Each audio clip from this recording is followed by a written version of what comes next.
Turns It's out, called a phone call. no, it was just my alarm. Oh, okay.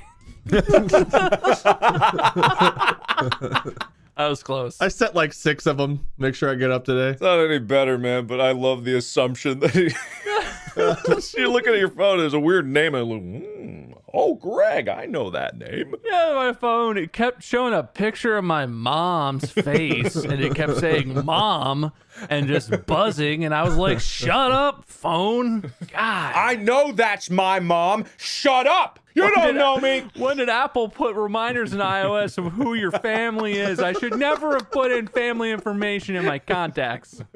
I wish it was something that clever, but no, nothing crazy. I was up late and up early, and that's it. Okay, wait. You were up early. What time is that in numbers? Just curious. 10:55 a.m. God, how are you alive? Yeah, I got up at 3:50 today. Oh, What time did you go to sleep? 8 p.m. you went to sleep? Yes, p.m. Okay, I went to sleep at 4:30 Wait, a.m. why would you have assumed a.m.? Well, maybe you slept for like 20 hours. Why would you assume that I was asleep for 20 hours? I went to sleep an hour and a half ago, and I woke up in 6 hours. Yeah. I've pulled that off before where I've been so tired that I slept for like a full day. All right. Sure, man. Yeah. But that wasn't the case in this scenario. That's better than assuming you're 90 years old and you're going to bed at 8 p.m. I went to bed at 8 p.m., okay? All right, Grandpa. That is pretty early. Like, I'm not gonna mock you for that, but is that normal for you? You go to bed at 8 No, p.m.? it's not normal. I could go into the long spiel. It's just like when you're in solitude, there's this weird effect where you want to sleep more. I don't know what it is, but that's like a thing. If you in the Mythbusters episodes where they did like the cabin fever experiments, they just slept a lot more because you're bored and you got nothing else to do. And as soon as 6 o'clock rolls around, that's when people stop calling me and I have to stop like doing anything, and so I just get tired. Anyway, that's not the point. Today's topic of conversation that these two beautiful gentlemen have prepared and that I will judge them upon is the conversation of best friends and how to solidify a friendship from just friends to best of friends.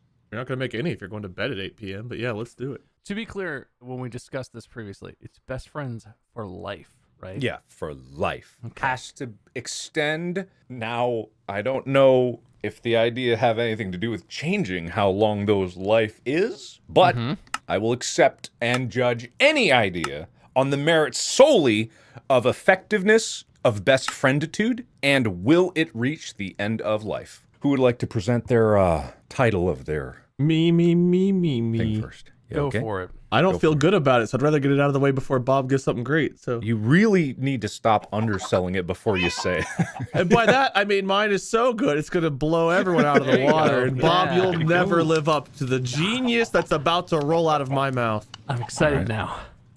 Yeah. All right, the title is "You're Gonna Like Me as Your Friend." I guarantee it. Said just like that. Okay. Yeah. No, this is an original sentence, definitely. By the way, everyone at home, just for legal sake, this is not real advice. Never take it. I think that every time I say words, this is an original sentence. I just thought of this.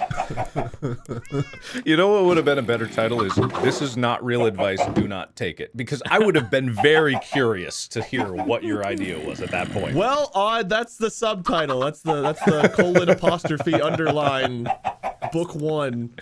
Damn, man. He's killing it, Wade Bob. has so many IQs, I don't stand a chance. You got anything to beat that? All right, the title of my pitch/plan to get a best friend for life is "You Couldn't If You Wanted To." Now that's interesting. Okay, that opens up a lot of doors. Am I the friend in this situation? Are you still in the friend for me? That's a lot of captivating energy. I give it a out of 10.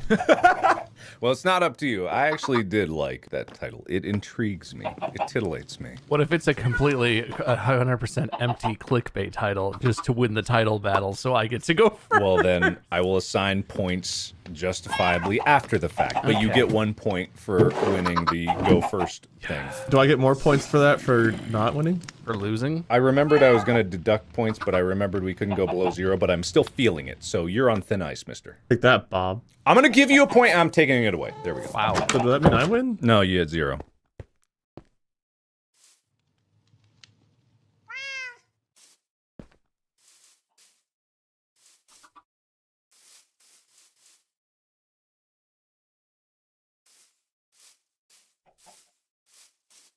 Go ahead, Bob. Okay, so my goal, this is me, this is my life. My goal is to secure a best friend for the rest of my life. Okay. I have no friends right now. I have nobody. Oh. I have no family. I'm alone. I need, by any means necessary, to secure a best friend so that I have someone to spend time with and I have someone to, pick up beer on their way over to watch the football game or something. I don't know.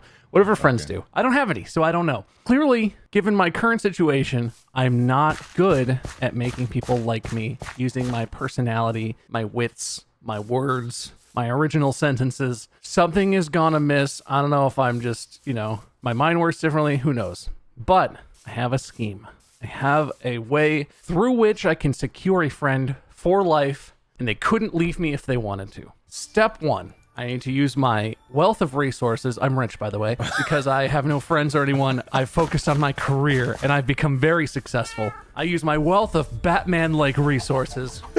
I buy an expensive, fast car. Super cool looking.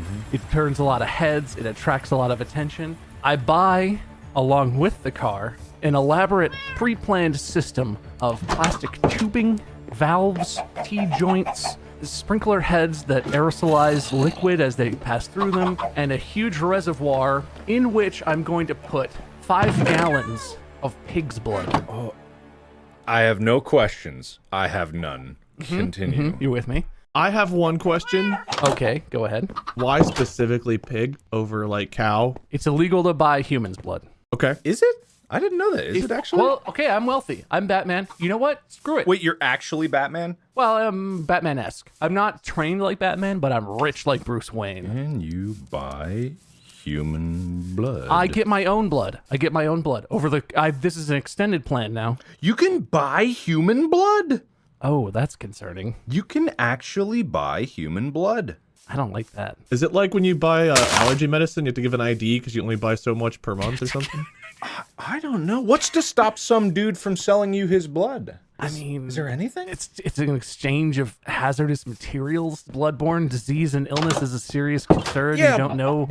But between two consenting adults, like I don't know what they do at the blood bank when I donate blood. Do they just go behind the door and just like they could do whatever they want with it? Yeah, there's definitely some serious blood addicts at the blood bank who just have a real. If there was ever a place to be a blood addict at, No, that's very carefully tracked. They take it and they test it and make sure it's all good and you don't have any diseases you didn't disclose, and then it's all labeled. If like a couple pints went missing every time Jerry worked at the blood bank, one, someone would notice because they need that, and two, they'd probably ask Jerry, what the hell? Wait, does drinking blood make you a cannibal? ooh.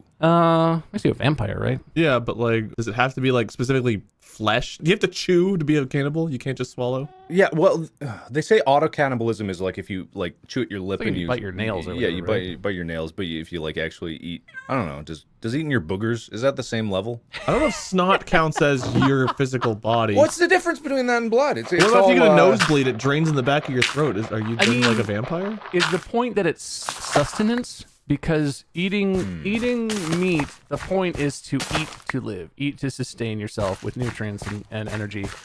Does blood give you sustenance? Absolutely. Or does it just give you really gross hydration? It's got oxygen. Can you breathe blood? Well, then not just oxygen, all of the nutrients that flow through the body flow through the butt. The blood. Technically, yes, the butt.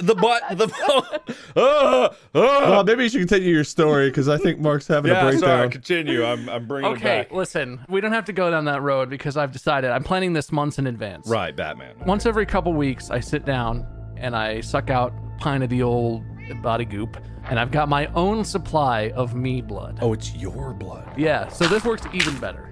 I didn't want to buy blood, but using my own blood does not make me uncomfortable in any way. So I've got my expensive car, got my complicated, drawn out pipe system. What I do is I take all those plastic pipes very discreetly. They're small. I install them in the headliner, in the joints of my very expensive car, creating essentially a blood shower inside the car. So I've got this car rigged up to be absolutely destroyed with my own blood. And then the next part of the plan is location. You know what they say? Location, location, location. Location. Okay, I knew the third one. Good job, man. Yeah, no, you got it. Oh yeah. You gotta find a spot where you can inconspicuously have a trailer drop off my very expensive sports car, already crumpled up and upside down, without anyone seeing it. And also plant some stereo speakers close enough for the sound to sound like it's coming from the car, but not too close or in the open where anyone can see it. Somewhere where I know the target of my scheme to entrap a best friend for the rest of my life will be at some point. Let's say someone always gets lunch at the same place, or you know where they go to the bank. You know they go to the bank every Sunday afternoon or something. You set this location up so that I can be in the car, in the position with the sound cue ready to go at the correct time without the person, the target of this, being aware. Step 3, the place. With my unbelievable amount of money, I am going to rent 2 actors with EMT costumes. Ooh, which 2? Like extras. I don't know. They don't mean anything. They're not even people to me. Something like Vince Vaughn or something, but all right. I feel like that would be really obviously a red flag. Okay. Yeah, Wade, use your head. And why Vince Vaughn? I don't know. He's got brown hair. Wade's a big Wedding Crashers fan, I'm sure. Just get Vince Vaughn and Owen Wilson together, and they're gonna be the 2 guys that approach this dude. You like fall off a ladder or something, like, oh God, 911. Wow. They show up. Yeah. Owen Wilson walks that way. Wow. Your leg's broken. Wow. Like, oh God. Oh God, Vince Vaughn. Hey. See? Not such a bad idea, is it? Yeah, but then he's gonna be their best friend. Ah, sorry. It would just be Owen Wilson saying wow and Vince Vaughn riffing for like 40 minutes. All right, sorry, Bob. Continue. My idea. Okay, we've got the ambulance, we've got the actors. They know what to do. The execution of the plan is next. All you have to do to get a best friend for the rest of your life. So you wait, you get this all set up, get the alleyway set up. Maybe you have someone blocking it. Maybe you have a inconspicuous curtain with a picture of what the alley normally looks like, just hung across. I don't know.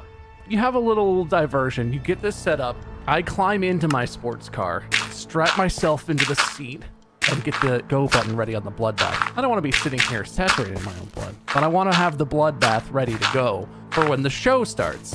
Then, when the target is approaching the alley, about to cut across the alley, about to go into Schlager's to get their usual sandwich on their midday lunch break that they always get because they're very predictable, good, solid, dependable best friend. Good choice. Thank you.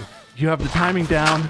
Right before they're about to cross the alley, you hit the go on the audio cue. The very big, expensive loudspeaker system you have plays audio of a sports car revving its engine, tires screeching, crunching, crashing, flipping, an unbelievable scene playing out, all via audio. Your best friend in waiting from around the corner hears this and is absolutely terrified, but also feels like because they're a good person and that's why you chose them, they have to help. Someone has had a horrible accident and they have to help. At this point, you trigger the bloodbath because your friend is about to come rushing around the corner. You go in the bloodbath, close your eyes and your mouth. You don't want any of that in there. Go through your nose because you're hanging upside down in a sports car at this point, and there's no way around that. But it's worth it to have this person as your best friend for the rest of your life. They come rushing over your car, crunched up, upside down. They look and they're like, oh God. They get down on their hands and knees by the driver's side window. They look inside. Blood is everywhere, caked. There's no way this man is alive. They look, the window's cracked. They're not sure what to do. Luckily, there's a pipe laying on the ground right next to the window, part of the setup. A nice metal pipe for them to smash the window with. They're freaking out. They're not sure if they should touch you. They're gonna do more harm than good, and you're like, you look at them. At this point, you look over, terror in your eyes, gripped with the fear of death approaching, and you say, help me, get me out of here. Please, you're my only hope. Your friend frantically grabs the pipe, says cover your face, turn away, you do that. They smash the window, they reach in, just blood pouring out. They can't believe you're alive. They through the blood, through the smearing, through everything, they reach in, they unbuckle the seatbelt, you crumple onto the ceiling of the overturned car, and they pull you, hands under your armpits, out onto the street. They look you over, you seem fine. You hold your neck like it's at your neck, and you're like, oh, I got a pad, this is too much blood. Can you hold? And they put their hands on your neck. They're so adrenaline rushed right now. They're so in this. They can't even tell there's not a wound in there. They don't know where the blood came from, but they're like, I gotta save this guy's life. They put their hands on your neck, pressure stopping the bleeding, and you're like, I'm okay, I don't know. You feign passing out. They're saving your life right now. They're literally, with their bare hands, keeping human alive. It's terrifying. It's a miracle. It's unbelievable. They were just going to get a sandwich.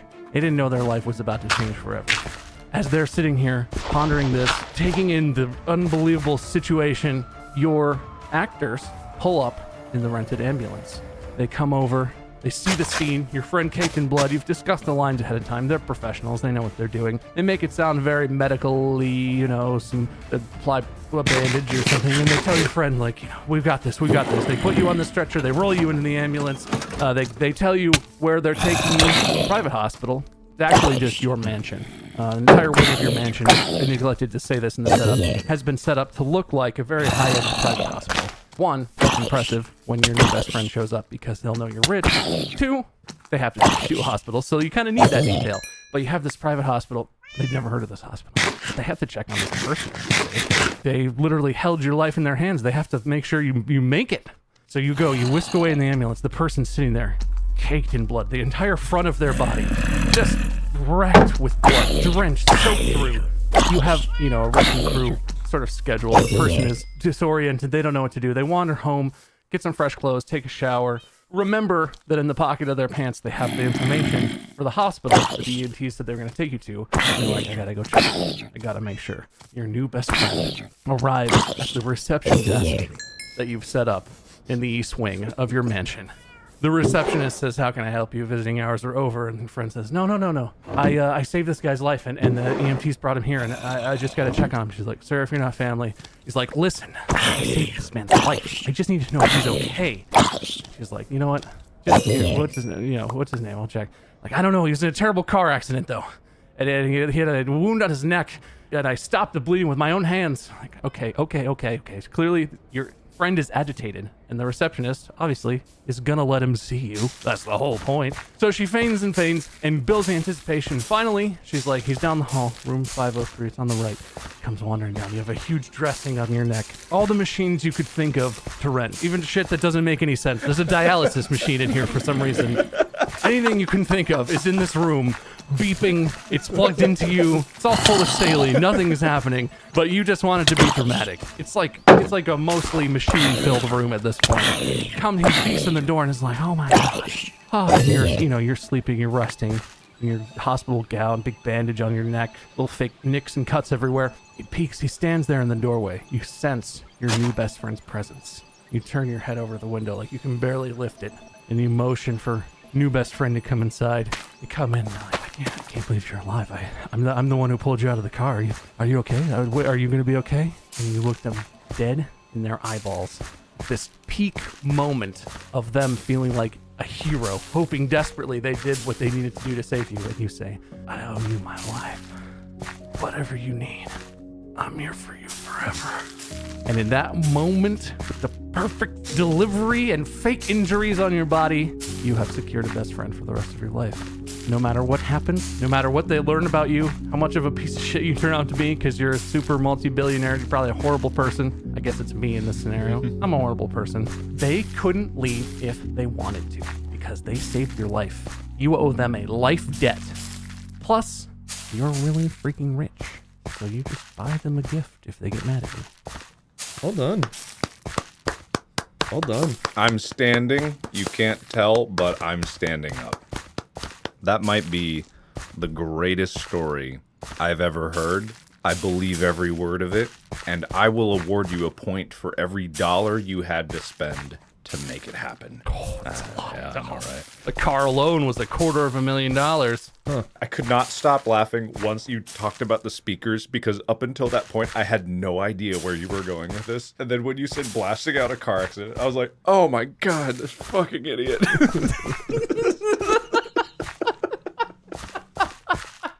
Tell me that person isn't attached to you for life after that traumatic experience. In terms of efficiency, Obviously not, but in security and like, there's no sure things in life, but this guy is gonna be your friend for a very long time. The only thing I would have said is that, you know, because you are naturally not a friend type person up until this point, however, you made a point of like, just buy him a gift, and yeah, absolutely. The best friendships are built on gifts.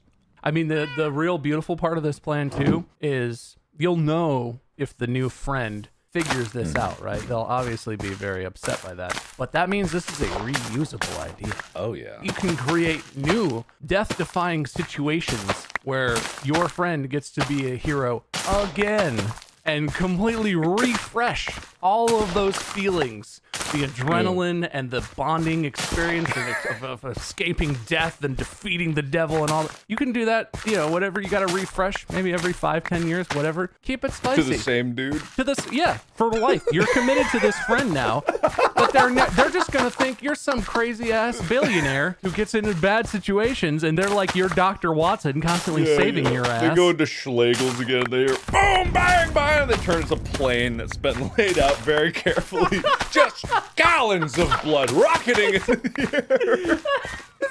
Blood shooting out the back of the plane. It's overflowing. He goes into Schlegel's. He opens his sandwich, and blood just starts pouring out of the sandwich. What's there? A severed finger. Okay, one of them has to be later on in life.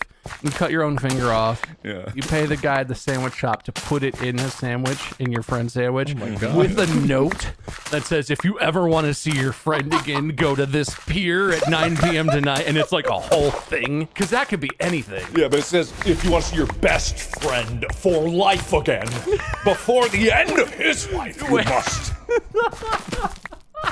It's an infinite resupply of good, strong, real friendship that you can use over and over. Well, so long as the money holds out, which I'm assuming it will.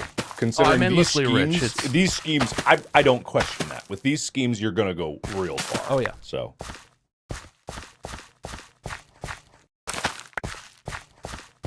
All right. So that was great. Good job, Wade. Please applaud.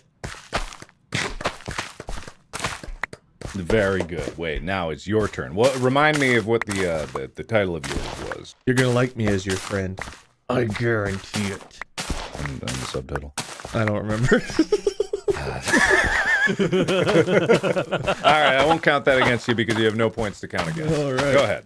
So, look, Bob had one of the greatest tales I've ever heard in my life. It's tough to compete with that in principle. However, the inherent flaw with Bob's story is you have to actually literally be Batman to pull it off. You have to have so much money to pull it off. What about the average person? You know, we're not all Bob. Mark, you and I we know what it's like to not have anything. Yeah, man. We didn't all grow up with Batman's resources. So the average person wants to make a best friend. You can't just go out and have an infinite pool of wealth to work with. So what do you got to do? You got to make it happen with what you got. So my way of making a best friend is adaptable to different situations, different levels of funding, etc., etc., etc. But to begin with, you got to meet the person. You got to know who you want for your best friend, right? So you're out and about, you're grabbing some lunch, and there across the room, you see them.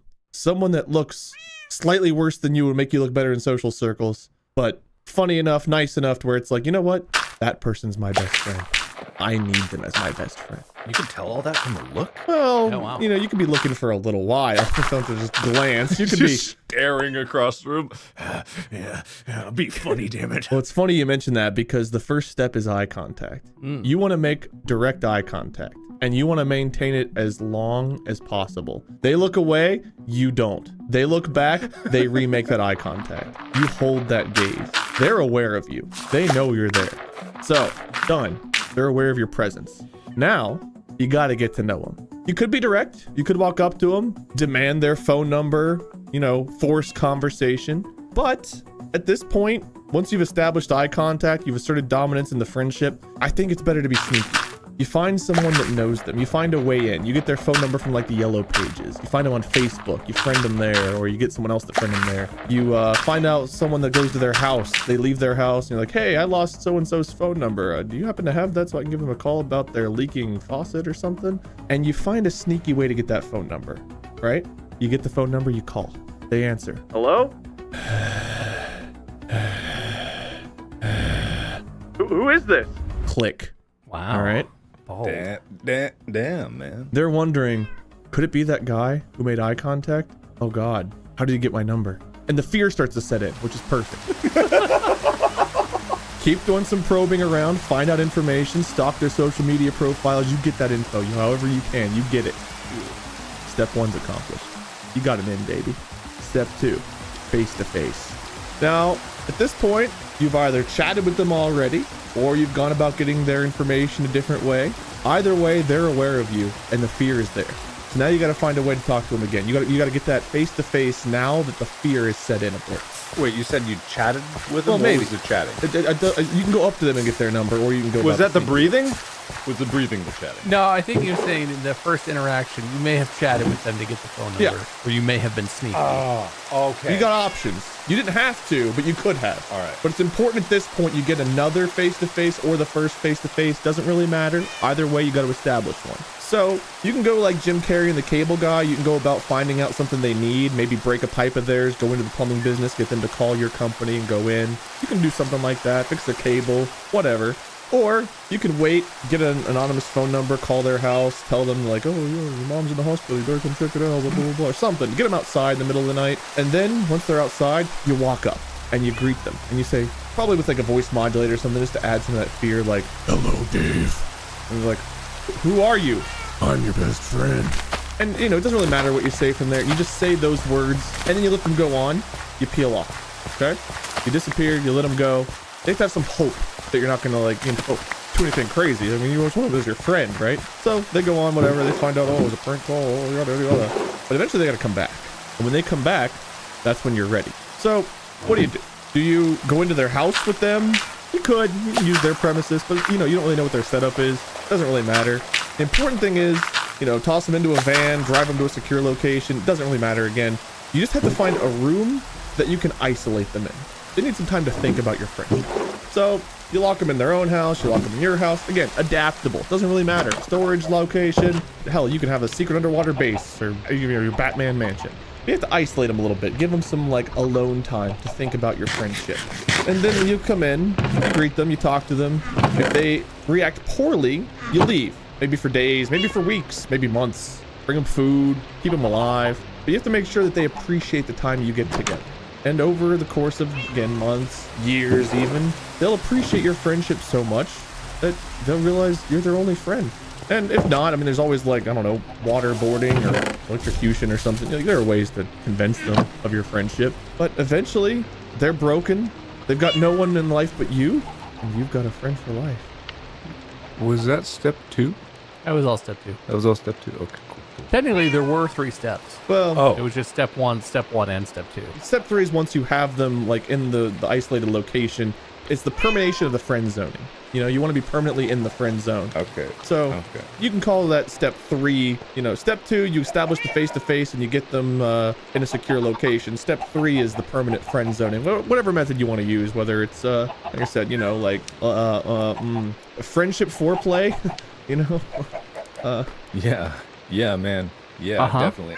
But anybody can do it. You don't have to be rich. I just want to lodge an objection. I was told that we were supposed to come up with unique original pitches, and as far as I understand it, you just basically used the story of how you and Mark became friends.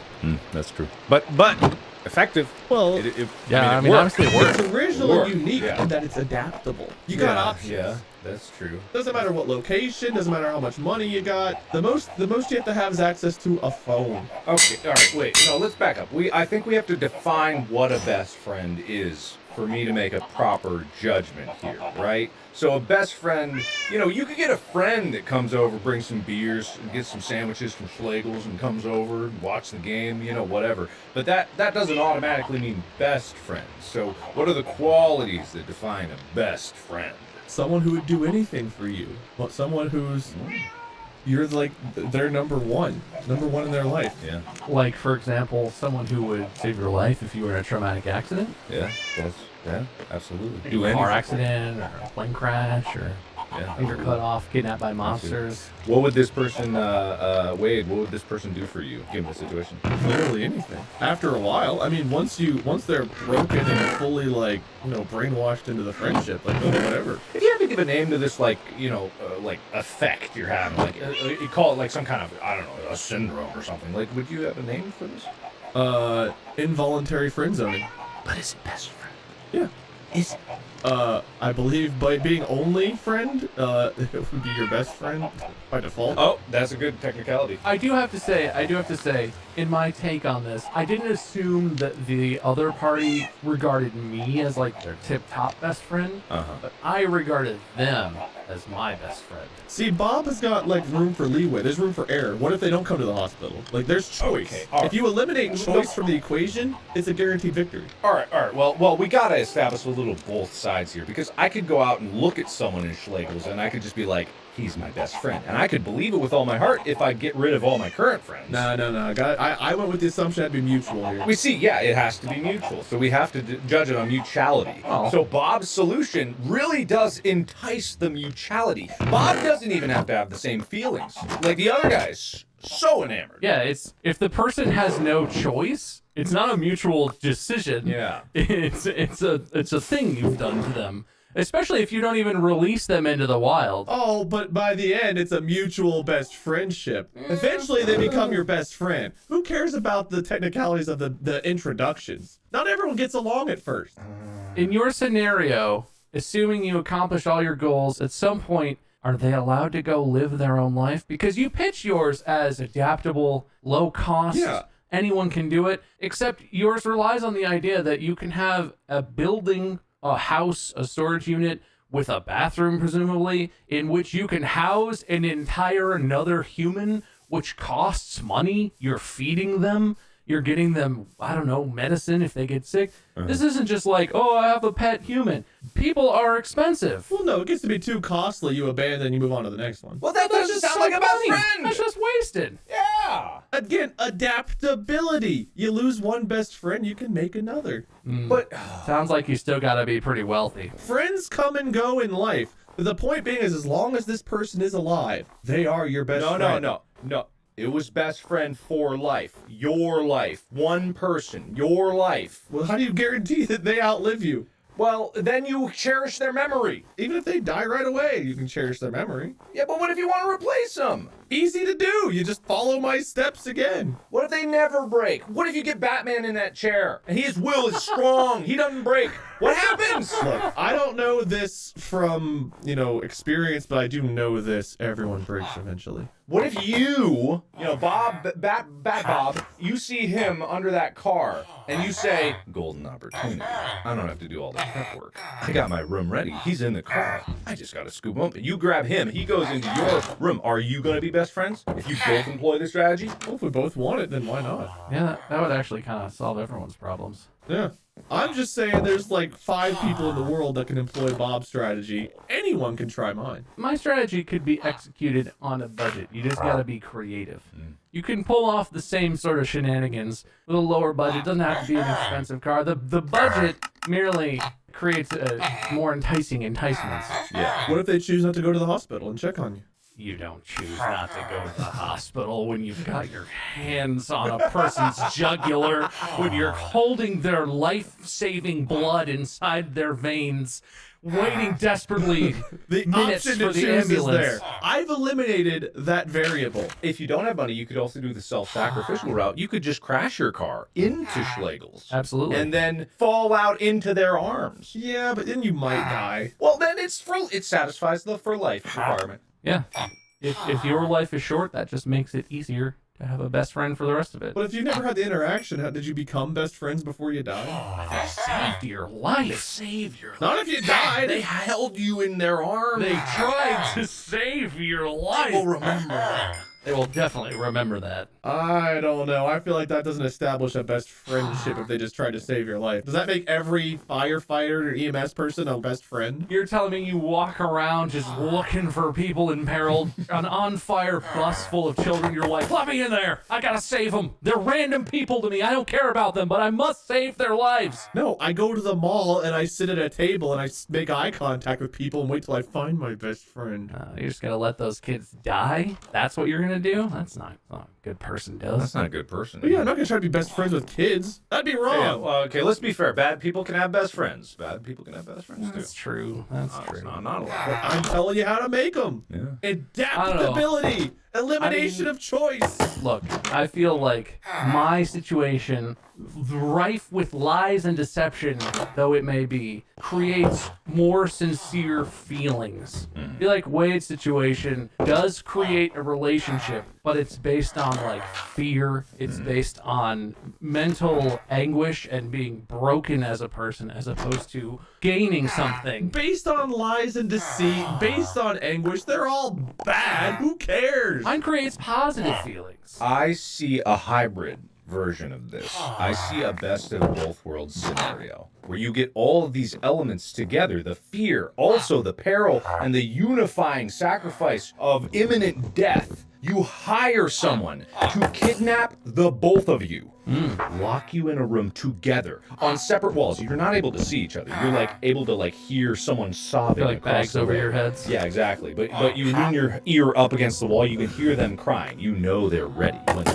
crying. And when they start crying, you start knocking on the wall in a cryptic rhythm. One that sounds like just the water dripping from the rusty pipes, but no, it's a rhythm that they perk up and notice. And when they stop crying, that's when you can start talking and be like, shh, don't talk.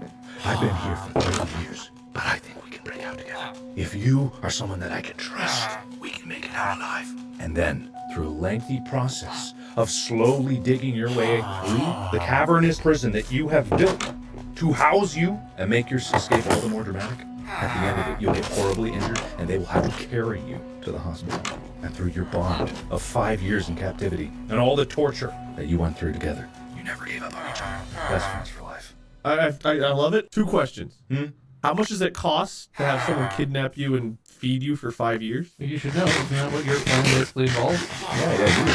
I'm not hiring someone else for it. I'm doing it. I don't go to work. How much it costs, though? Add an hourly wage to it. You know the other costs. At minimum wage. I can pay a skilled person for this. I'm just saying you're paying another. This still involves more money than just doing it yourself. It's a good idea. Well, it's, of course. Well, friendships need little money. Yeah, but what if you're making like $7 an hour, like a lot of people are? You know, you're gonna be able to hire a full-time person for 5 years? Well, you better start saving if you want a best friend for the rest of your life. It's an investment. Yeah. What we have here is we have different tiers for people that are in different economic situations. I can apply to anybody. Is it the cleanest? No, but anyone can do it. Mark's got like that, you know, I'm making at least like $20 an hour salary type and above. And Bob's for the, you know, the 1%. You could always just make a real enemy. You could always piss off someone that actually does the kidnapping and just make sure that you're in the same area as the other guy. I mean, yeah, I guess you could legitimately kidnap, but then you actually have to hope you can really escape and survive. I mean, Make them mad at both of you somehow. Hey, that's true. let's I guess, find yeah, out. it doesn't really matter if you get out or not. It's just a matter of making that friendship while you're locked up. Yeah. Anyway, Bob's is clearly superior, but not perfect. Wade, I will give you a point for, I'll give you a point for every tear that fell from your best friend's face during their torture. Oh, man. That's... Which I think... Oh, God. I think... What kind of time horizon are we working with? How long does it take to break this dude? On average, I'm thinking like anywhere from 8 months to 5 years on average, at least. Okay, 8 months to 5 years. How many tears do you cry per year? 30 to 60 for women. 5 to... Okay, how many tears? Oh, God. Yeah, it's measured in volume. Like, I think a drop is about a milliliter, so how much do you cry? Well, you gotta think this isn't gonna be an average amount either because they're gonna be kidnapped. So it's gonna be at the high end. Okay, about 15 milliliters per cry, which would be about 15 tears. So taking an average of like, let's say 30 over the course of a year would be 450 milliliters, about a half a liter of tears. So 500 times however many years. Then that's your number of points. That's almost 5 million. Well, no. And Bob's is way more than 5 million. He has to have the mansion, and you write that off as a business deduction. All the machines. Oh, absolutely. Business expense, yeah. I feel like this is a rich man's game, awarding points for dollars spent. The average Joe is set to lose from the beginning, just like in real life. The 1% win again. You're right about that. Congratulations, Bob. You have won this week's Distractible podcast. Yeah. Yep, absolutely. We do not disrupt the status quo. We dig it deeper into the hole that it is here. And I am happy to have been your host this week. And I think we all learned something valuable about making best friends out there. Don't take our advice. You never. Please don't. Don't apply these to these. Yeah, don't do these videos. Yeah. I thought we tried them. No, they don't work.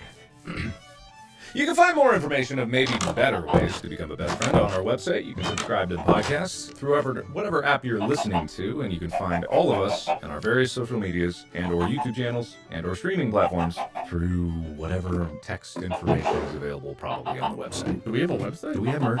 Yeah, right. Do we have a website? Maybe. Do we have friendship advice on our website? You're writing the blog for the website, right, Wade? I'm gonna get my best friend to do that for me. Like a daily blog post? A full write-up of what happened? All right, sounds good. Good luck when you get that. It'll be about 8 years from now, so everyone at home expect the website to be up and running in 8 years' time. If you're making eye contact, stare back. Maybe don't.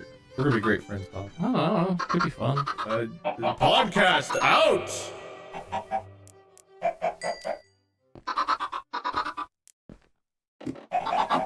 Gentle listener, and welcome to Distractible, a Wood Elf production, with your hosts, Wired Wade, Bombastic Bob, and Cobb Mark. This week, the tantalizing trichotomic troupe confer concerning events, actions, and experiences that fill the pants and induce white-knuckled wariness. Yes, it's oh shit moments. Please prepare fresh underwear and enjoy the show. Hello, and welcome to Distractible. I will be your host today.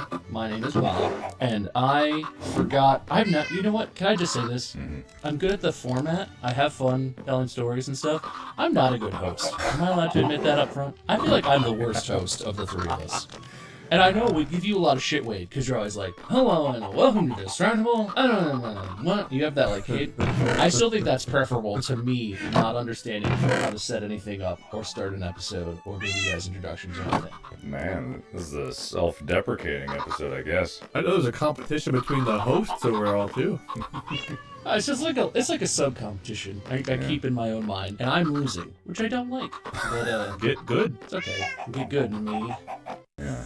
Fucking You could just act like you want to lose the hosting position after you get it, like Wade does. It's kind of Wade's bit, isn't it? Every episode, Wade's just like, take my points. No, I don't want to win. Now the world stole my hair. You can steal my format. It's fine. Did the world steal your hair? Is that really how it works? It did. I just got a text from Molly saying some teens trying to get her Snapchat. So teens are trying to steal my wife. The world stole my hair. You're stealing my format. The house is stealing my water. It's whatever.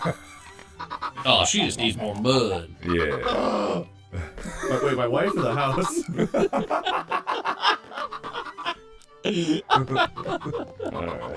Look, anyway, listen. If you're here, I'm sure you know, but this is Distractible. We talk about literally anything. Usually it's utter nonsense. But there's like a competition, right? I'm the host, which means I'm the judge, and I get the honor of hosting the next episode. Doesn't really matter, but that's the pretext that brought us all together. And traditionally we start this with like, small talk or something. So how's everyone's dogs? Oh, they're good. We all have dogs, right? Yeah. Ginger keeps shitting in the house. Ooh, bad dog. The house is trying to steal her shit. Oh god, it is. The carpet is eating it. Is your carpet growing? Is it getting stronger? It's getting replaced whenever I'm actually able to save up some money from all this stupid... Have we talked much since I had to replace 5 toilets? Wait, what? When did you have to replace 5 toilets? That's like all the toilets at your house. Yeah. For some reason in Ohio, some of these houses are built. They're like 3 bedrooms, but they're like, you know what? You need 5 bathrooms. And everyone's like, oh man, 5 bathrooms. No, you don't. You don't wish you had 5 bathrooms. Everyone in Ohio only eats junk food, so they just constantly have the runs, right? So you need toilets close by in case you got a diarrhea. I guess so. I don't know why there's so many bathrooms, but let me tell you, all that it means is literally more shit to clean.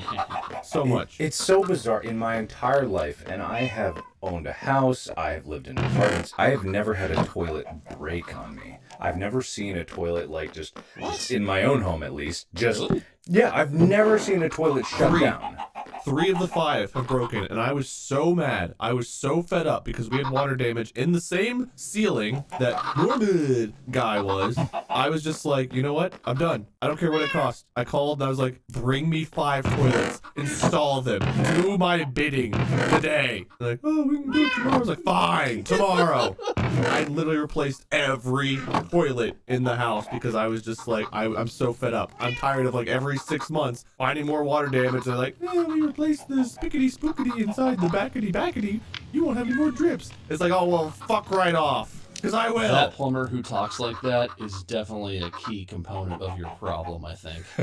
But if you paid a guy to come into your house and he was all, ooh, the spickety spookity at the back of the bed, that's a red flag, Wade. That's a bad start. Okay? Yeah, that's no good. Yeah. How did we get on this angry I topic? asked about your dog. I don't know, man. Okay. I'm good, Bob. The dogs are great.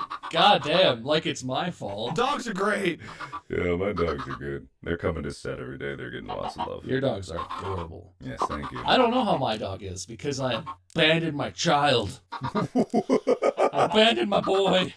Man, Like on a doorstep? No, or- well, I'm in Austin, Texas right now for a quasi-extended stay, doing a thing, you know, just some dumb shit or whatever. I don't know, but I like Austin. yeah, it's a good town, except that it's 1,000,000 degrees and 1,000,000% humidity everywhere. I do like not abandoning my dog more, though. But yeah, I haven't seen Lexi in like 2 weeks. I think she's good.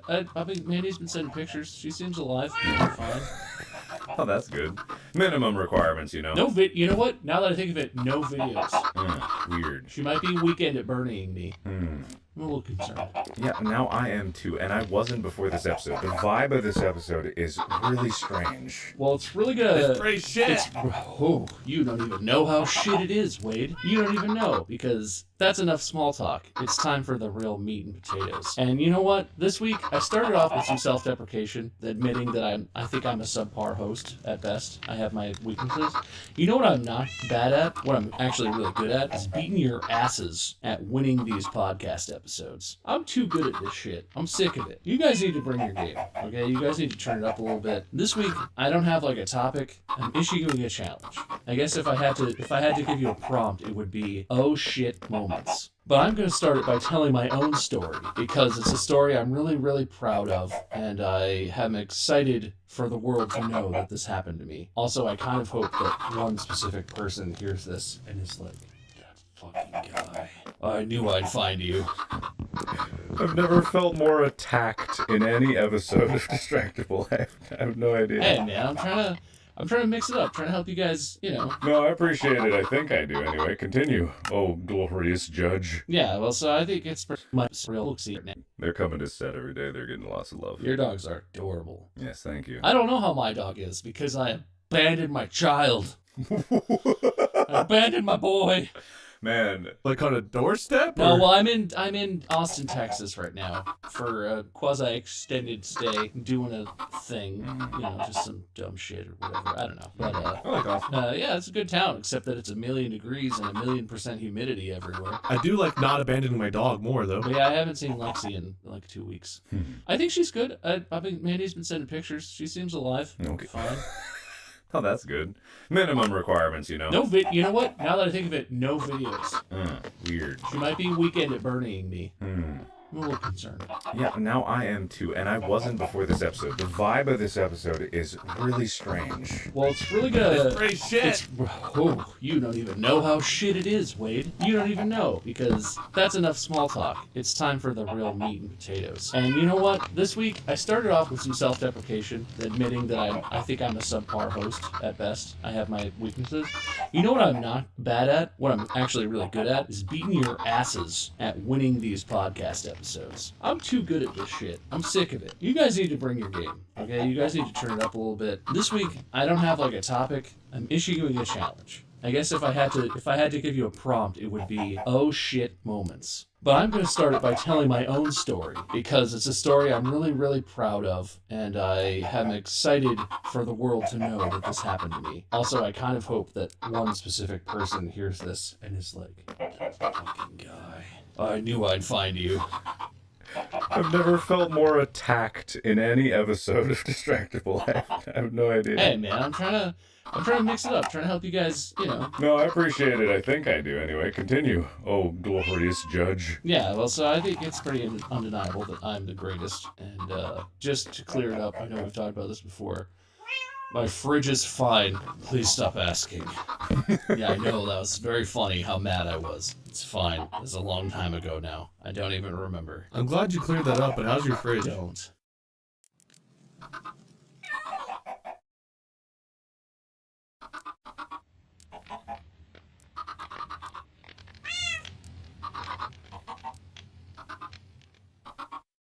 Listen, today's story starts at a very different fridge in a very different city at a very different time. When I was a sophomore in college, I lived with some roommates in an apartment, and I lived very cheaply. I did not have a lot of money. For food, I tried to buy cheap stuff. I would buy meat that was almost expired because it was discounted. I was broke, but I was cheap. I was trying to live on the cheap. And my favorite thing to do was to get ground beef that was like just about to expire because they mark that shit down. They basically give it away. And ground beef could be anything. You make chili, you can make burgers, you make all kinds of good stuff. One of my favorites was to make like a bolognese, right? Get some ground beef, just sort of brown it up, put some tomato sauce in, cook some pasta, boom, delicious dinner. I really like to push the dates, those expiration dates. And when I was younger, I didn't understand the idea that stuff could spoil even if it was frozen. Mm-hmm. So what I would, a lot of the times I'd get the almost out of date ground meat and I would freeze it. I'd be like, good, perfect, frozen in time. I still have exactly, I have 2 days left before it expires. And this one time I did that and I forgot about it. Sometimes you just find stuff way in the back, underneath. I found this pack of ground meat and I could not remember what it was from. It was all freezer burned, real messed up. And I was like, sweet, it's frozen. Can't possibly have gone bad. I got a big road trip tomorrow, so I need a good dinner tonight. And I'll wake up bright and early and I'll drive over to see my buddies in Indiana at Purdue University. Mm-hmm. And so I made myself some delicious spaghetti bolognese with this ground meat. And as I was cooking it, I had a little bit of a thought where I was like, it smells different. It doesn't smell bad, but it smells different. That's weird. But that's not going to stop me from enjoying my cheap dinner. And then I was eating it, and I was like, tastes different. Bub. But I don't like where this is I going. ate the whole thing because I needed some delicious, hearty dinner for my big road trip in the morning. It's fine. Ate it up, played some video games, whatever, went to bed, and woke up the next morning bright and early at 10 o'clock, whatever was early for me when I was in college, and hopped in my car and started on my way. It was a few hour drive from Cincinnati over to where my buddies were at school. And I started, had some tunes on in the car, whatever, cruising on the highway. And if you've ever driven from Cincinnati, through Indianapolis up to, where is Purdue? What is that city called? West Lafayette? Is that a thing? Yeah, that's it. Yeah. That's the one. If you've ever done that drive, there's fucking nothing in Indiana. There's huge stretches where it's cornfields and nothing. No gas stations, no bush, nothing. It's flat fields and a road. That is a lot of the Midwest, though. Even Ohio, if you aren't in one of the major cities, is mostly just flat cornfields. Yeah. That's true. There's a lot of that. I've driven from Cincinnati to Iowa a few times. A lot of that drive is kind of like that. There's just nothing going on, which is kind of nice. Not a huge deal, unless when you're right in the middle of one of the most desolate stretches of the drive, you start to get a little flippity-floppity action going on in your lower stomach regions. I don't know if you guys have ever had body-shakingly violent diarrhea, but have you ever experienced the start of that? Yeah, I'm sure we all have. You're just sitting there, and just something inside of you is just kind of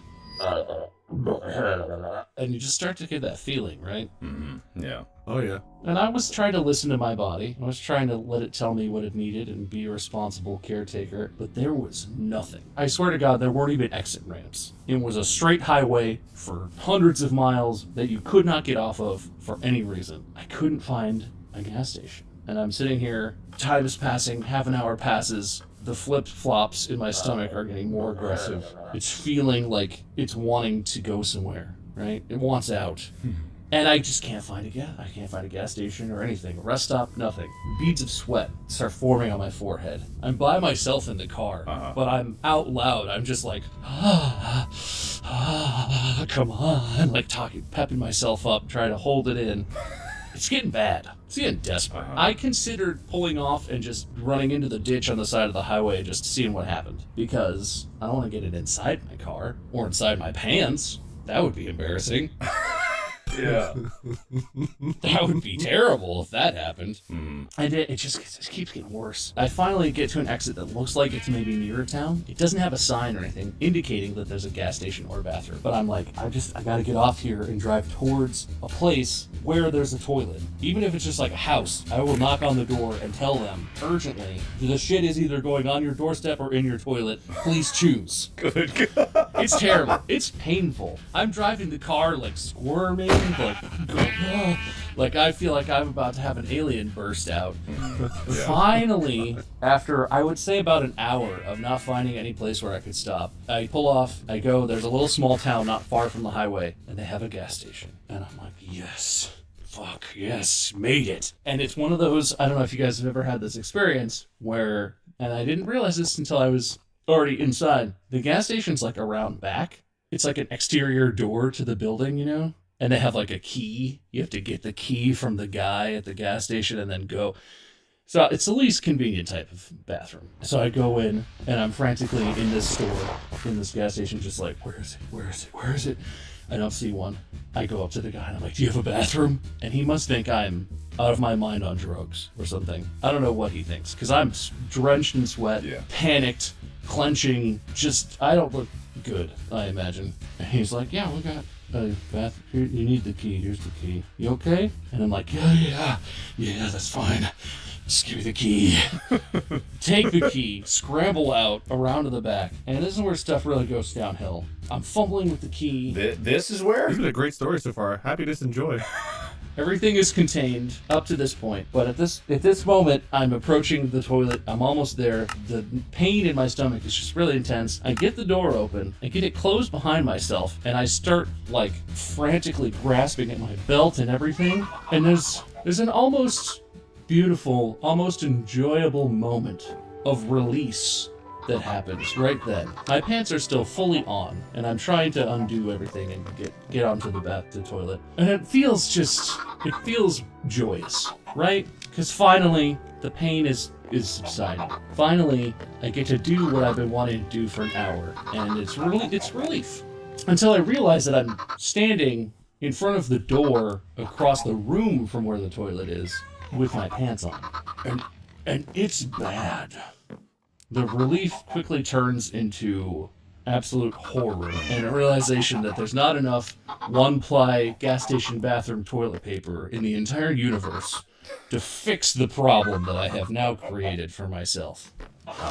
Turns out I was not the one who had the worst part of the problem. I told you, I had the kind of spoiled meat. I had never had frozen meat that really spoiled on me before. This was the worst, probably the worst case of food poisoning I've ever had. I gave it to myself. Thank God I didn't share that food with anyone. But I don't want to get this podcast like banned from, I don't know, platforms. What happened to that bathroom has got to be the most unholy shit that I have ever been a part of. I don't even want to describe it, but like, I had to give the key back to that guy. Like, he's the only one working, right? It's a small town gas station. I had to walk up to that dude after having been in the bathroom for 45 minutes because there was cleaning that was attempted. I had to get myself situated so I could be in public. I left my underwear. They were gone. I never saw those boxers again. They were sacrificed. And I had to walk up to that dude after being in the bathroom, and he knew I was in the bathroom because he gave me the key. And I'm sure he was sitting there just like, man, I hope that dude's not doing some crazy shit in the bathroom. I hope he's not doing like drugs or something terrible. Oh, God. And I just walked up to him on the way out and literally looked him in the eye and gave him the key and just sort of nodded, couldn't bring myself to say anything, and fucking drove off. Wow. I would love to know that reaction that guy had. I can't imagine. I also don't imagine it might have been the worst thing he ever encountered, judging by Wade's experience at UDF, but I don't know, man. It was everywhere. A demon was purged from me that day. Well, so, I don't want to be too graphic. I gross myself out, but like, it wasn't one movement, right? It wasn't one bowel movement. So like, the first accidental, uncontrollable release with my pants on was really unfortunate and was gross. But there were subsequent moves where I was like, okay, if I move very carefully, I won't have any leakage or seepage. And I get to the toilet, and then there's the outside of the toilet, the floor, the wall behind the toilet. What? Then I was trying to clean myself and things, right? So I used the sink and just... Man. We had this conversation before, and it was the situation where we were like, how? Wade and I were like, how could this happen? And you had the answer the whole time. That's how. There's no way that every other person who's done this to a bathroom gave themselves food poisoning and had the most violent diarrhea they've ever experienced in their entire life. You don't know that. You don't know that. I don't believe it. That was a can't singular be the experience. No. It cannot be. Food poisoning is too common. I, in Canada, gave myself food poisoning because I cooked meatloaf, and it was fine when I cooked it, but I left the meatloaf in the fridge for 10 days. Oh. And 10 days later, I came back uncovered, by the way. I did not have any Tupperware at this place I was staying at. And I came back to it, and there were weird white spots on it. But I said, hey, if I microwave it enough... What? I said, if I microwave it enough, maybe it'll probably be okay. But apparently that's not how the toxins that become present in food after it spoils works. You can't cook them away from having existed in the first place. This meat is green, but if I grill it till it's charcoal black, I know it'll be edible. Yeah, and thankfully my body purged that shit before it got through me. And in that night, I threw up so violently that I burst blood vessels in my face. Like, I came in, I was shooting, The Edge of Sleep, and when I came, the makeup person looked at me the next day, and I was like, what happened to you? And I said, I don't know, please help me cover it up or something. Like, all around my eyes, there were just red splotches, and like one blood vessel in my eye was kind of burst, but it was thankfully okay up there. But just like, you are not the only person that has ever had this curse befall you. But you were at home. And you weren't trapped in a car on a highway in the middle of an empty state. But if my body had processed it enough, I would have been on set and had to, like, in the middle of the take, go and then run off set into the nearest bathroom. And we were at a location that was not what we were actually shooting at. We were trying to make like this airport into a hospital, and I would have had to sprint through security and like go for the nearest bathroom. Like, it would not have been okay. I don't know, man. For me, this is like etched into my memory. Like, this was over a decade ago, and I go to the bathroom every day. And I've had some doozies. I've had some stomach troubles. I've eaten some stuff that didn't sit right. I've had all kinds of experiences on the toilet and with myself. This is not even in the same ballpark as any other stomach issue, bathroom issue, diarrhea issue I've ever had in my life. It was like I gave birth to the nastiest, juiciest baby that's ever existed. I don't know, man. There's no way there's people just walking around and going to Jimmy John's and like, whoop! Insane food poisoning. Have you never been the guy that walks into the bathroom and like you think you're the only person in there, you're like standing at the urinal or something, and then like from behind you realize there's one closed stall as you hear like a and it's just like the sound of war in that stall. I've been both of those guys. Yeah, it's not that uncommon though, and I don't know about the ladies' room, but the men's room, it always looks like that guy has been in there and destroyed the bathroom. I don't know, maybe I'm underselling it. It was, I could not stop my body from expelling that stuff. I've never experienced that before. I'm an adult, and I've been in situations where I couldn't go to the bathroom for hours, and I just sit there, and you're just like, no, this hurts, my stomach really hurts, but I'll be fine, I'll make it to the bath. That was like I was battling a demon, and I lost, and it killed me. And then it put me back together after it scooped out everything within me and placed it on the walls. I walked out of that quick stop bathroom a husk of a human. so dehydrated that I nearly deflated. I don't know, man. I lost 30 pounds in the 15 minutes I was in there. I call it my stank meat diet. You want to cut weight? You need to lose 30 pounds by tomorrow? Just get some spoiled meat and go nuts with it, man. God, that reminds me of the sugar-free gummy bears that you can buy off of Amazon. Do you guys know about that? Yeah. No. Oh, wait, you don't know that? Okay, forget I said anything. Wait, you should get a whole bag and just eat them all and see what happens. Yeah, they come in 5-pound bags, just to have at it. Oh no, they're currently unavailable. We don't know when or if this item will be back in stock. I don't think I want to eat these after you guys have been encouraging it. What happened? No, it'll be fun.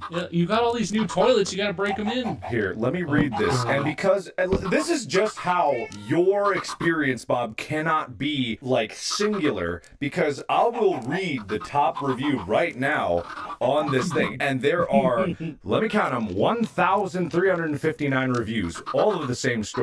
And I quote, from Amazon customer. I purchased these gummy bears thinking, sounds like a nice purchase. 5 pounds of delicious candy for a decent price can't go wrong. Unfortunately, I had to learn the hard way. It can go very wrong! Within 15 minutes of consuming these high-powered laxatives, my stomach was making noises that I should have seen as a message from God warning me, you should turn back around and go home. I excused the funny feeling in my stomach as I was on a mission to replace a Keurig machine that broke from Walmart. Yes, I said it, Walmart. As I parked my car, I felt my stomach growing more agitated by the minute, making gurgling noises that struck me as unusual, but I proceeded into the store as I really wanted a new coffee machine. ... all caps, God help me! As my situation had just gone from on a 1 to 10 scale, beginning with a 3, to an instant 12. I said out loud, fuck the Keurig, and I ditched my cart and went running all the way to the opposite end of the store to the bathroom, while what sounded and felt like I had firecrackers exploding in my underwear. People were pointing at me while their kids were laughing, and I finally made it to the bathroom to find one stall available, the handicapped stall. I was simultaneously crying and pulling my pants down. I jumped on the seat, not realizing it was literally covered in urine as I began opening the floodgates. Realizing the evil that moments prior had begun rearranging my insides, I realized after the fact that there was no seat paper, and I began holding on for dear life while begging God to kill me, sounding off gunshots out of my ass that most likely had people running out of the store. End quote. So, Bob, okay. I would love for you to have had a singular experience, but there's no way. That both resonates with me and sounds very familiar. I mean, have I told the story about the apple juice? The apple? No. The what? So, a friend and I used to go play basketball like every day, year-round, at this neighborhood basketball court. And I always had this big water bottle. And obviously it was always usually full of water. But I forgot to bring my water bottle. And we were up there playing basketball for several hours. And we walked back to my mom's house afterward. And I went to open the fridge to get like this pitcher of water to pour into a glass. And there, next to the pitcher of water, were 2 containers of apple juice. Like 2 of the big, I don't know if they're gallons or half gallon, how much it is, but you know. So I looked at it and I was like, oh, I'm really thirsty. I should get water, but this apple juice looks really good. And I poured a glass, drained it. I wanted some more. I poured another glass, drained it. I don't know that I went through both containers of apple juice, but I went through at least 1 and maybe 2 containers of apple juice. I can't remember at this point. Goddamn. And I had plans to go stay at a friend's house that night. So this is probably like, I don't know, 4 or 5 p.m. I go over to a friend's and he pulls out his old PlayStation 1. We get the original Diablo out and we start playing, and we're listening to like the creepy, eerie music and like the swinging and the dude's stupid lines. And all of a sudden, my stomach so loud that we could no longer hear the TV. And I was like, oh, that didn't feel very good. And he's like, you all right? I was like, yeah, I don't know what that was. Keep playing. He turns on like some music or whatever in the background. My stomach. And all of a sudden, it just doesn't stop. Like, for an hour, it just makes all this noise. I don't have to go to the bathroom or anything. I'm sitting there unable to hear the TV or the music or even my friend over the noises my stomach is making. And I was a little bit worried. I was like, oh God, this can't possibly end well. But nothing came of it. We went to go lay down, go to sleep. The moment I laid completely flat, my body let me know that I was not going to be okay. And my friend went to sleep. I spent most of the night on his toilet. And I don't want to go into detail, but I also didn't leave their bathroom looking very pretty. So moral of the story, do not substitute water with apple juice if you're going to drink a metric shit ton. Yeah. Why would apple juice make your stomach so upset? I mean, it's sugary, but like... I just Googled, and there's lots of reports of where way too much apple juice or drinks that are high in sugar can cause intense diarrhea, just because it's just like the pure liquid, but also sugar. It messes with your entire system and just expels it out. It's very strange. I also just looked up why the sugar-free gummy bears were so bad, and it all comes down to this sweetener in it called lycocin. It's a sugar alcohol. It's not a sugar alcohol. Is it a sugar alcohol? It's a hydrogenated glucose syrup. One of the major components of lycocin is maltitol, which is a sugar alcohol, but lysol is a hydrogenated version of that, I believe. And it's like any candy with this particular sugar is just a laxative. Like, that's what it is. And they discovered that, like, this chemical serves as an excellent laxative after all of these anecdotal things, because it tastes... Oh, they taste delicious. They taste like regular old gummy bears, but they're sugar-free. It's amazing. Oh, yeah. Oh my god, intestinal distress, trumpets calling the demons back to hell, guttural pronouncements so loud it threatened to drown out my own voice, 100% liquid, flammable liquid, napalm. I bought one order for Westboro Baptist Church as a donation, because we all know how much God hates irregularity.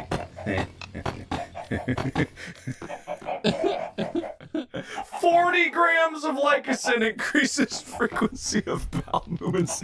In a 5-pound bag, there's 2,200 grams. Oh, no, man. Oh, my God.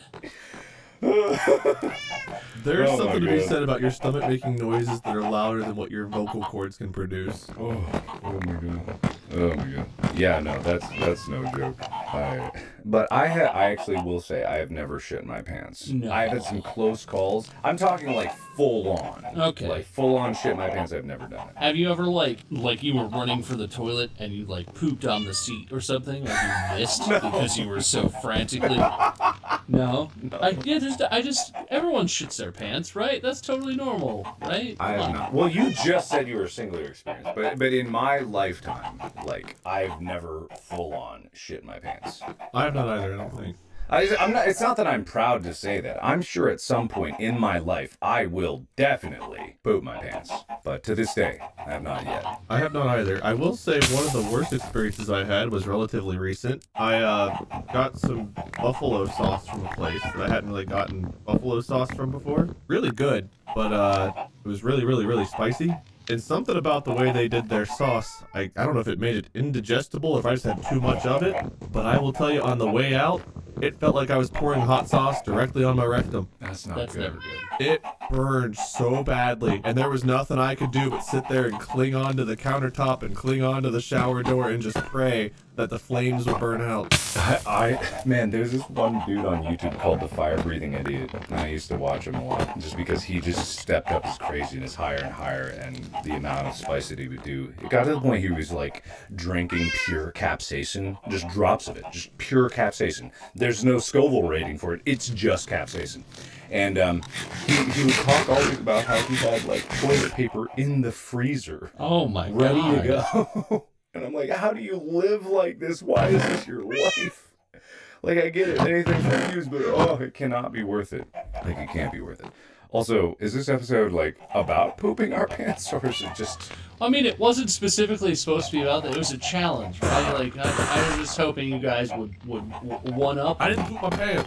But I think what's really happened is that you've all told me that I'm not special, and I'm just a guy who poops pants. No, we're all in this together is what we're trying to say. Oh, okay. Yeah, and I don't think we can one-up you either. I think you're not necessarily special, but I don't know that I've ever had a shitting experience as intense as yours was. No, definitely not. Oh, there's gotta be. Don't give up. There's gotta be embarrassing stuff or shocking things. I believe in you guys. You can do it. I have an oh shit moment that doesn't relate anything to do. It tangentially relates to my intestines in one way. That's fair. I can keep it on theme. Yeah. Yeah, so I had woken up in the middle of the night, let's say, and I had intense pain. And I was like, oh man, maybe I gotta go to the bathroom or something. I was like, oh no, that ain't it. And I sat in the toilet for a while and just like pain. And it got so bad that I had to crawl back to bed, like on the floor, literally, like I couldn't stand up. And at this point, I still had not considered the idea that I might need to go to the hospital. For some reason, just in my mind, that wasn't a thing. So I'm just like, oh man, this sucks. This really sucks. And I crawl back into bed. And this was many years ago now, and my girlfriend at the time noticed that I was in pain and was like, what's wrong? And I'm like, man, only the most intense pain I've ever had in my gut. And she freaks out, and I'm like, yeah, no, it's real bad. Been going on for hours. And she's like, what? And so we go to the hospital, and they do a scan of my abdomen, and they come back and they give me, some drugs for the pain afterwards to make sure I wasn't faking it. They wanted to see,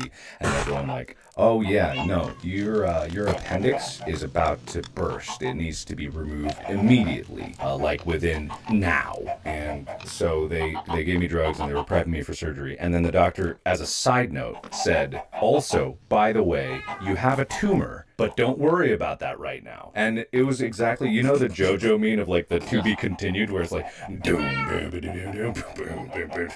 literally like looking at this doctor like, okay, yeah. And like it's as they're giving me the drugs for surgery to put me out, so I'm just like, what? And they leave the room, and it's just like they'll come back to take me away, but I should be like, I don't even know if they said you don't even know if you'll remember it by then. And I just remember like looking over to my girlfriend at the time, like, what happened? And then I passed out, and that was it.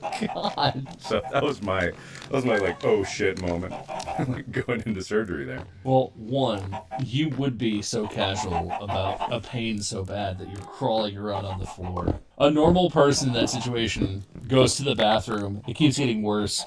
They're like, oh, I can't stand up. Oh God. And they're like, your girlfriend, help me. Mark is just like, oh, I can't stand up. Oh, fuck. I'll just crawl back. I'll just go lay down. Like just, I could like hear your voice. You're like, I'll just crawl back in the bed. It's fine. It's fine. Like you get back in the shot of the bed over a sleeping girlfriend. Mark's hand, like a little zombie hand, just like, I can absolutely see you doing that. Yeah, you fucking idiot. I mean, honestly, you're not wrong. That's exactly what happened. And the only reason my girlfriend woke up at the time is because the bed was pushed against the wall, and I usually sleep on the side that's like against the wall, so I had to like crawl over to get to my side again, because like I couldn't do my normal like hop in from the foot of the bed or anything like that. So I had to like I'm sure she saw like a cryptid walking into bed just like but You know, Mark, pain is usually a sign from your body that something's bad. No. Something. No.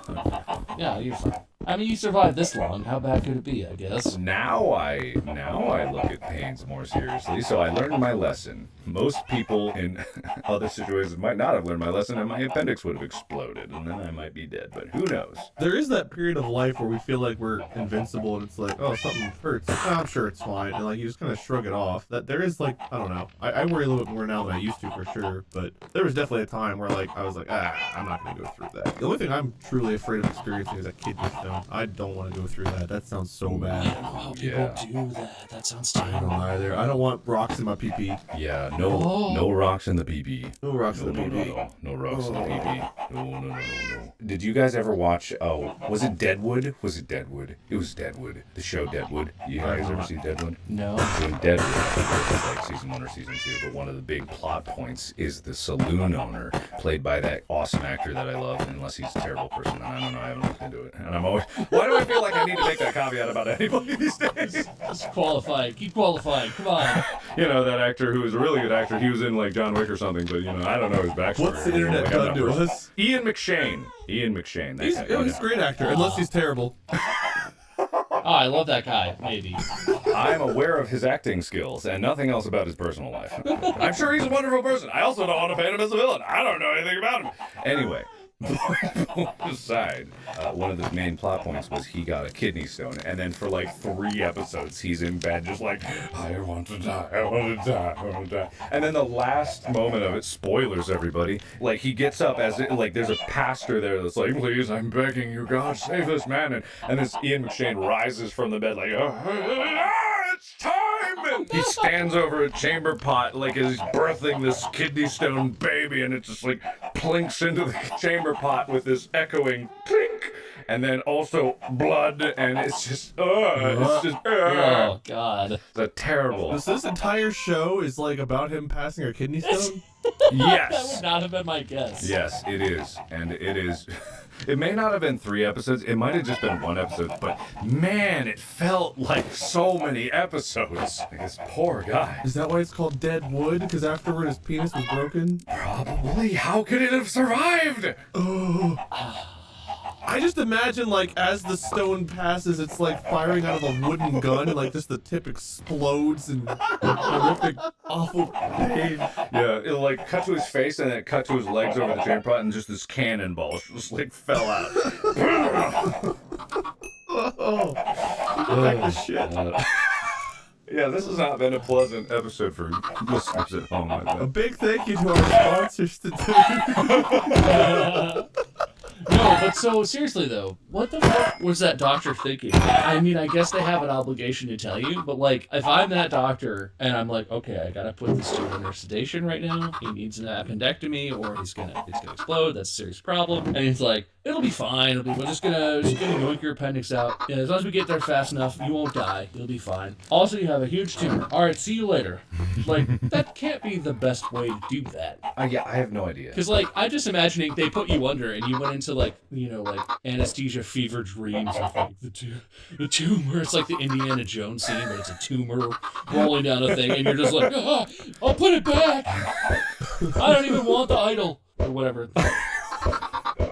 Yeah, God, I don't even, like, at that point, like, they didn't know what type of tumor it was, so it could have been, like, a teratoma or anything like that. And literally, I'm not exaggerating, that was the story. It was, your appendix is about to burst, we need to get you in surgery immediately. Also, you have a tumor, but don't worry about that right now. That is the quote. I remember it so vividly because it was burned in my brain. Sure. Don't worry about that right now. I'm like, well, how could I worry about something like that? Get me in surgery now. You have a broken toe, we're gonna get you a cast, you're also dying. We'll talk about that one later. You got a hangnail? Real bad. Your lungs exploded? Don't worry about that. We need to get you in surgery. We gotta pull a tooth. Also, your heart exploded. As they're like giving you the nitro, you start to go under. You're like, but you're a dentist. I don't think. Congratulations, it's a baby boy. Also, your family's dead. We'll talk about that one later. I don't know, man. I feel like there's a better way to go about that. Yeah. I mean, clearly everything worked out for the best. So. God, I love the fucking good news, bad news. This is my favorite joke set up now. Actually, no, it's bad news, worse news. It's a baby boy. A baby boy, also your heart exploded. See? Bad news, worse news. Bad news, worse news. Unbelievable. Yeah. Are you just gonna 1-2 punch me like that, Doc? Yeah. This hurts my ego to admit, but that's probably a more singular experience than my apparently super common demonic diarrhea situation. Demonic diarrhea. And it felt like I was a different person. I don't know. It comes out speaking in tongues. Well, I mean, you gotta think, like, in human history, throughout all of us, before refrigeration or anything. Sorry, Bob, you okay? I mentioned a refrigerator. You all right? How's your fridge? It's fine. How's your fridge? It's fine. Anyway, before refrigeration or anything, if someone was like starving, imagine someone like actually starving and they come across like this carcass and it's obviously not okay, but they're so hungry they're like, it's either die or experience my very regular occurring horrible explosive diarrhea. And he's like, oh, well, I guess I'm eating tonight.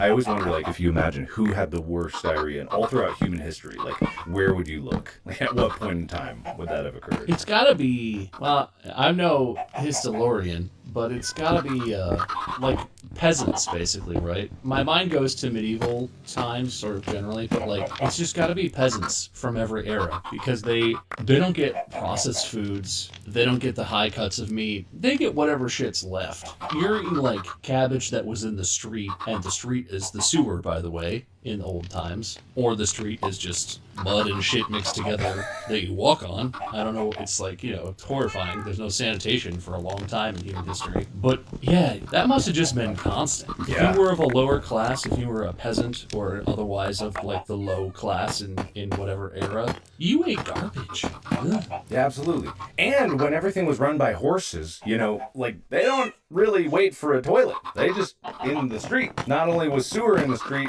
but also the roads were powered by horse poop. Like, that's just the way life was. Powered by. Yeah, powered by. Well, and like humans have known what fertilizer is, right? Yeah. That animal manure is fertilizer, that's beneficial. Humans have not had running water. In modern times, they still basically put poop on food to help it grow. Yeah. It's chemicals and it's more advanced, but like if you get like some organic lettuce, it very probably had some kind of manure or something as part of its, you know, process. Yeah. But you can wash that shit off. I get in the sink, I get the sprayer on, I wash every little speck of anything off of there until it looks like it's a nice, you know, dew-covered, freshly clean. They didn't clean shit. Literally. They didn't clean shit.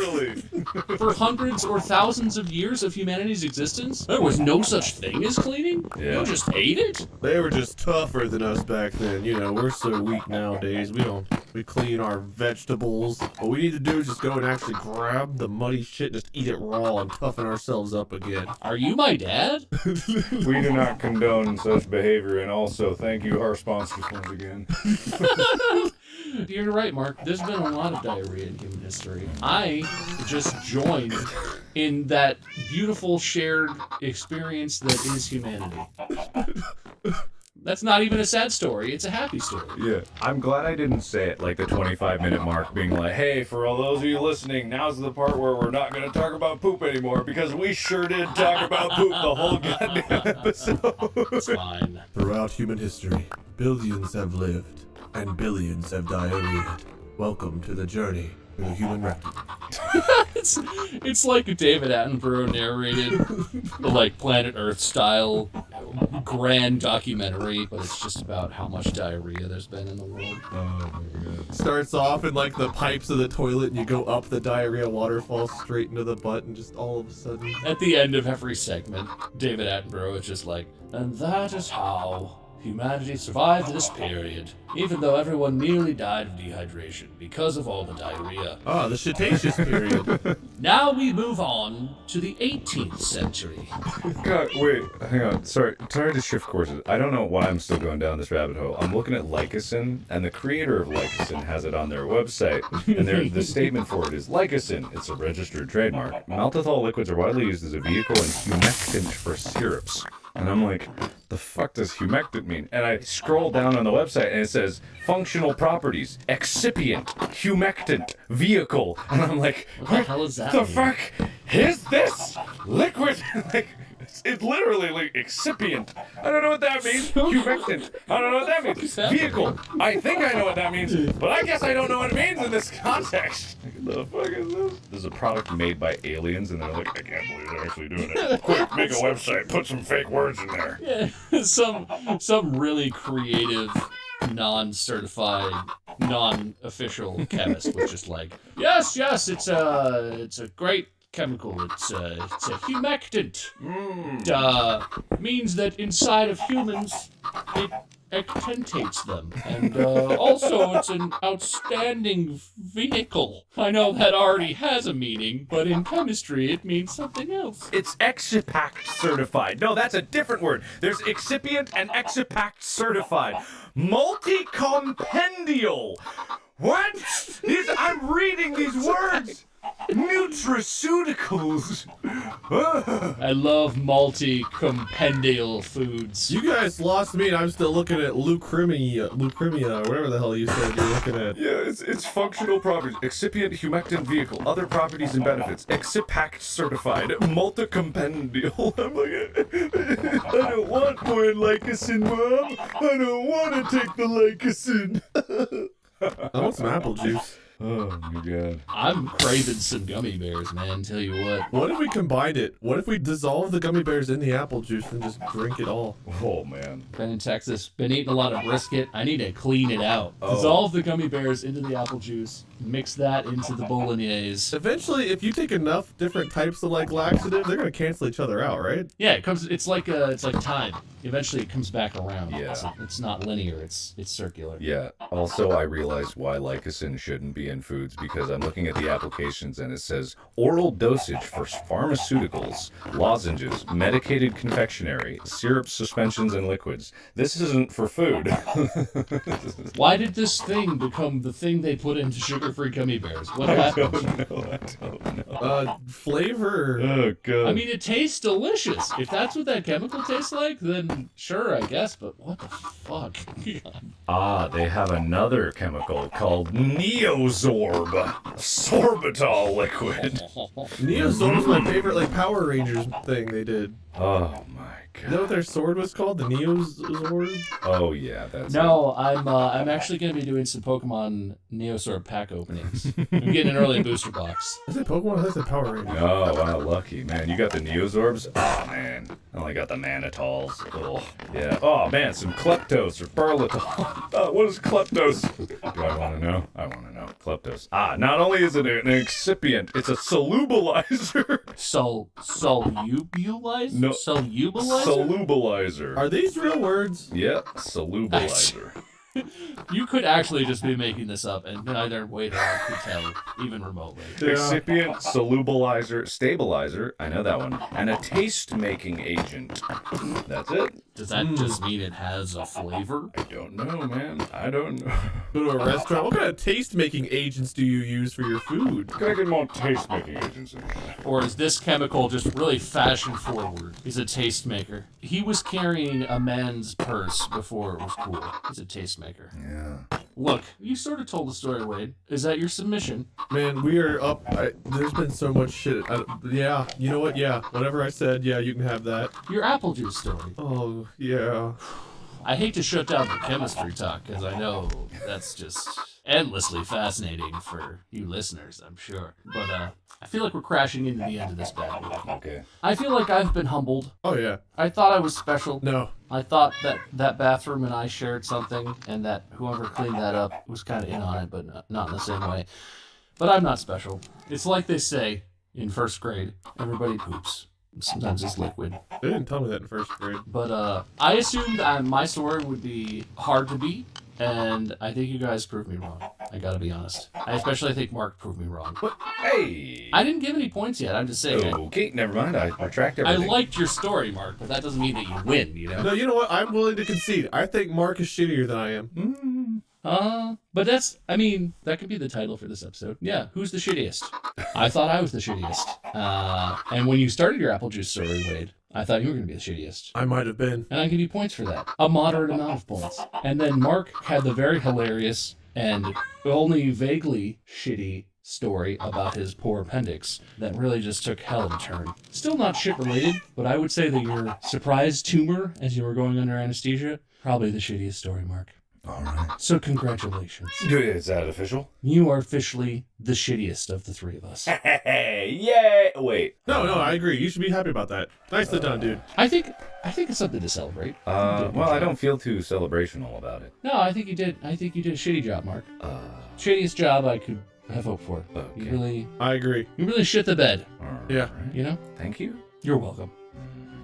Okay. Crappy performance like that deserves a win. All right, I want to end this by saying, remember how I said I'm a bad host? Mm-hmm. I still think that. This is a terrible topic. I'm sorry we talked about diarrhea for the last 45 minutes. I really didn't think that one through. Disclaimer, put this at the end. Don't eat while you listen to this. Yeah, put that right at the very end. Please don't have eaten while you had been listening to this. That's going to be the end of this one. Thank God I don't have to host next time. I might throw in the future just so I don't have to host again. I'm terrible, guys. But, yeah, listeners, thank you for listening. If you're still here, you really like poop. And make sure also you're following the podcast, or you tap the plus sign, or you're subscribed, or whatever. Wherever you listen to this, make sure it tells you, because every Monday there's a new episode, and you don't want to miss out, because you'll miss great content like this. It's just the best. I don't know if this is the episode we want to plug our podcast. Oh no, this is what you can expect. Let's get out of here. You can find Wade at LordMinion777 or some variation of that on websites. Don't plug me. You can find Mark at Markiplier on markiplier.com/YouTube or whatever your website is. Don't look for us. Please don't look for us. Don't perceive us. If they stuck around for this long, I don't know if we want them to watch our other content. I'm really sorry, guys. It was a shitty episode, Bob. Podcast out.